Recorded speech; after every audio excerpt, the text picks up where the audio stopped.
आप सभी को बताना चाहता हूँ 10 जनवरी 2025 जी, आप सभी के लिए 10 जनवरी 2025 जो है सबसे बड़ी अपडेट, सबसे महत्वपूर्ण जो है जानकारी, सबसे बड़ी अपडेट जो है आप सभी के लिए जो है निकल कर आ रहे हैं, जो कि कहीं न कहीं बहुत ही ज़्यादा महत्वपूर्ण, जो कि सबसे ज़्यादा ज़रूरी है। आप में से हर किसी के लिए छत्तीसगढ़ सीएम विष्णु देसाई जी के द्वारा आप सभी के लिए काफ़ी बड़ी अपडेट है। आप सभी के लिए इस वक़्त की काफ़ी बड़ी खबर निकल कर आ रहा है। जैसे कि आप लोगों से 2023 जो है विधानसभा इलेक्शंस के टाइम आप लोगों के लिए वादा किया गया था स्टूडेंट्स के लिए भी कि आप सभी के लिए अगले 2 साल में 1 लाख नई भर्तियाँ जो है होने वाली है। नई पोस्ट, नई वैकेंसी जो है आप सभी के लिए निकल कर आने वाला है। तो उन सभी वैकेंसीज़ के बारे में, उन सभी अपडेट के बारे में आपको बताना चाहता हूँ कि आने वाले टाइम में आप सभी के लिए 1 लाख पदों पर जो है नई भर्तियाँ, आने वाले टाइम में आप सभी के लिए 1 लाख पदों पर नई सरकारी भर्तियाँ जो है होने वाला है। तो जो भी स्टूडेंट है जो अपकमिंग वैकेंसीज़ के, अपकमिंग गवर्नमेंट जॉब्स की तैयारियाँ करना चाहते हैं, आप अभी से अपकमिंग गवर्नमेंट जॉब वैकेंसीज़ के आप सभी अपकमिंग जो है नए-नए भर्ती परीक्षा के लिए तैयारियाँ कर सकते हैं, नए-नए भर्ती परीक्षा के लिए प्रिपरेशन जो है कर सकते हैं, जिससे कि आपका सिलेक्शन जो है हो पाए। जिसमें सबसे बड़ा भर्ती जो होगा वो होगा आप सभी के लिए शिक्षकों के, जिसमें के लिए 33,000 शिक्षकों की नई भर्तियाँ आप सभी के लिए होने वाला है। तो जितने भी स्टूडेंट हैं जो टीचर्स बनना चाहते हैं, जितने भी स्टूडेंट हैं जो शिक्षक बनना चाहते हैं, उनमें से हर किसी के लिए इम्पोर्टेंट है। तो शिक्षक भर्ती परीक्षा में आवेदन करने के लिए सबसे पहले तो ग्रेजुएशन होना चाहिए कंप्लीट, किसी भी मान्यता प्राप्त यूनिवर्सिटी, विश्वविद्यालय से सबसे पहले तो आपका ग्रेजुएशन से स्नातक की डिग्री कंप्लीट होना ही सबसे मेन इम्पोर्टेंट है, कंपल्सरी है। ग्रेजुएशंस के अलावा आपके पास जो है बीएड होना चाहिए और डीएलएड होना चाहिए।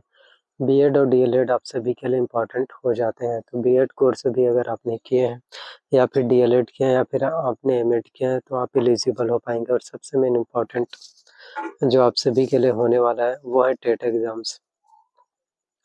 टेट मतलब टीचर एलिजिबिलिटी टेस्ट है। बिना टेट एग्ज़ाम्स के आप जो है शिक्षक भर्ती परीक्षा के लिए एलिजिबल नहीं हो पाएँगे। तो सीजीटेट एग्ज़ाम सबसे पहले आपका क्वालीफाई होना चाहिए। सीजीटेट 2 तरह से होते हैं, एक होता है सीटेट, दूसरा होता है सीजीटेट। तो चाहे आपका सीजीटेट एग्ज़ाम्स क्वालीफाई हो या फिर सीटेट एग्ज़ाम क्वालीफाई हो, अगर हम सीजीटेट की बात करें तो कुल टोटल जो है 150 प्रश्न एग्ज़ाम्स में पूछे जाएँगे, जिसमें general, OBC, SC, then ST category वाले स्टूडेंट, अरे जनरल कैटेगरी वाले स्टूडेंट को 60% मार्क्स लाना होता है। वहीं OBC, SC, then ST category वाले स्टूडेंट्स को 50% मार्क्स आपको लाना होगा। तो जनरल कैटेगरी वाले स्टूडेंट हैं तो 150 प्रश्नों में से कम 90 नंबर आपके होने चाहिए। ओबीसी, एससी, देन एसटी का जो है 75 होना चाहिए। इतने नंबर लाने पर, इतने प्रतिशत मार्क्स लाने पर ही आपका टेट एग्ज़ाम जो है क्वालीफाई हो पाएगा। वहीं जो भी स्टूडेंट है जो असिस्टेंट प्रोफेसर बनना चाहते हैं, उन सभी के लिए CG set exams, CG set में इसके जस्ट विपरीत होता है। सीजी सेट में आपको जनरल को जो है 40% मार्क्स लाना होगा, देन एससी, एसटी और ओबीसी कैटेगरी वाले स्टूडेंट्स को 35% मार्क्स लाना इम्पॉर्टेंट है। तो इतने प्रतिशत यदि आपके मार्क्स आ जाते हैं, इतने प्रतिशत यदि आपके नंबर आ जाते हैं तो कहीं न कहीं आपका सिलेक्शन हो पाएगा। लेकिन अगर आपका 1 नंबर भी कम हो जाता है, 1 नंबर भी अगर आपके कम मार्क्स आ जाते हैं तो आपको एलिजिबल नहीं माना जाएगा, आपको नॉट एलिजिबल, नॉट एप्लीकेबल आप जो है हो पाएँगे, आपको एग्ज़ाम से अपात्र घोषित, डिस्क्वालीफाई जो है कर दिए जाएँगे। तो दोनों ही काफ़ी इम्पोर्टेंट होता है, सीजीटेट एंड सी-सेट। और वहीं अगर हम बात करें अपकमिंग जॉब वैकेंसीज़, नए रिक्वायरमेंट्स के, जिसमें आप लोगों के लिए आबकारी अधिकारी का जो है वैकेंसीज़ होने वाला है और सीजीपीएससी में भी आप लोगों के लिए नए-नए भर्तियाँ जो है निकाले गए हैं। तो सीजीपीएससी के द्वारा जितने भी भर्ती परीक्षाएँ हैं, सीजीपीएससी के द्वारा जितने भी कॉम्पिटिशन्स एग्ज़ाम्स कंडक्ट कराए जाते हैं, वो भी इम्पोर्टेंट होने वाला है। और इसके अलावा किसानों के लिए भी काफ़ी बड़ी अपडेट्स होने वाला है। आप सभी के लिए राजीव गांधी किसान न्याय योजना के तहत धान का जो बोनस है, 4th किस्त की जो राशि है, वो नहीं मिला है। वो आप सभी को 10 जनवरी 2025 आप सभी के लिए काफ़ी इम्पोर्टेंट होने वाला है। 10 जनवरी 2025 को आप सभी के बैंक अकाउंट में 10 जनवरी 2025 को आप सभी के बैंक अकाउंट में, बैंक खातों में पूरे के पूरे जो है पैसों की राशि जो है ट्रांसफ़र होने वाला है, जो कि कहीं न कहीं इम्पोर्टेंट होने वाला है, जो कि कहीं न कहीं आप सभी के लिए सबसे ज़्यादा ज़रूरी आपको देखने को मिल पाएगा।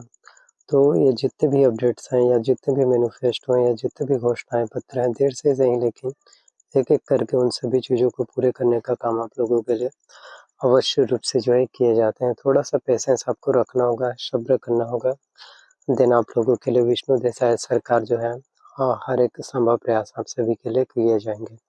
वहीं बेरोज़गारी भत्ते की अगर हम बात करें तो काफ़ी समय से छत्तीसगढ़ में बेरोज़गारी भत्ता योजना बंद है। करीब 6 से 7 किस्त तक की राशि भी स्टूडेंट्स को मिला, उसके बाद बंद हो चुके हैं। तो आप लोगों को बताना चाहता हूँ कि हो सकता है कि नए सिरे से आप सभी के लिए बहुत जल्द आवेदन करना जो है शुरू हो जाएगा।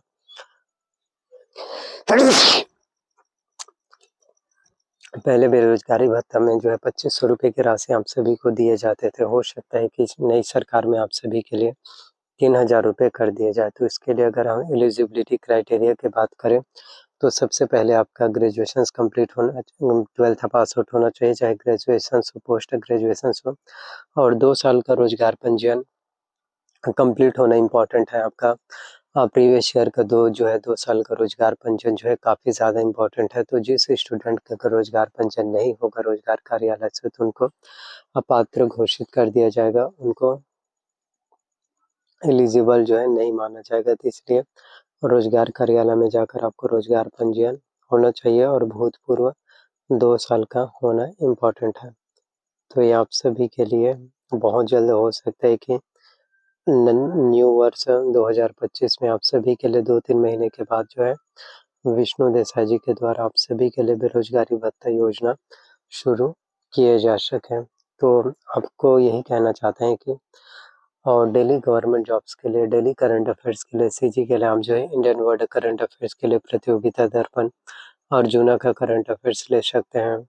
इन सभी से तैयारी अगर आप करेंगे तो आपकी करंट अफेयर्स की तैयारी, छत्तीसगढ़ की तैयारी, दोनों ही तैयारी अच्छे से हो पाएगा। और डेली जो है करंट अफेयर्स की जानकारी रखना सबसे मेन इम्पोर्टेंट है, क्योंकि जितना ज़्यादा आपको करंट अफेयर्स के बारे में नॉलेज होगा उतना ही ज़्यादा आपका एग्ज़ाम भी क्वालिफाई होने के चांसेस, पॉसिबिलिटी भी आप लोगों के लिए कहीं न कहीं जो है बढ़ने वाला है। तो वीडियोस अगर आपको अच्छा लगा हो, वीडियोस पसंद आए तो प्लीज़ वीडियो को लाइक करना। चैनल पर नए आए हो तो चैनल को आपको सब्सक्राइब कर लेना है, साथ में बेल नोटिफिकेशंस को आपको ऑन करके रख लेना है। वीडियोस को ज़्यादा से ज़्यादा आपको शेयर करना है, और कोई डाउट हो तो कमेंट कीजिए।